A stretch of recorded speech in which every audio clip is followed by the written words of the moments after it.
মহিষ গবেষণা ইনস্টিটিউট কোথায় অবস্থিত? বাগেরহাট। গরু গবেষণা ইনস্টিটিউট কোথায় অবস্থিত? সাভারে অবস্থিত। তামাক গবেষণা ইনস্টিটিউট কোথায় অবস্থিত? রংপুরে অবস্থিত। চামড়া গবেষণা ইনস্টিটিউট কোথায় অবস্থিত? ঢাকা সাভারে অবস্থিত। কলা গবেষণা ইনস্টিটিউট কোথায় অবস্থিত? বাগেরহাটের রামপালে অবস্থিত। আলু গবেষণা ইনস্টিটিউট কোথায় অবস্থিত? রংপুরে অবস্থিত।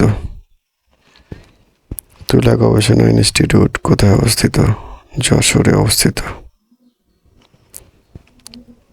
ধান গবেষণা ইনস্টিটিউট কোথায় অবস্থিত? গাজীপুরের জয়দেবপুরে অবস্থিত। ইলিশ মাছ ও নদীর মাছ গবেষণা ইনস্টিটিউট কোথায় অবস্থিত? চাঁদপুরে অবস্থিত। সবাইকে ধন্যবাদ। আসসালামু আলাইকুম রহমতুল্লাহ।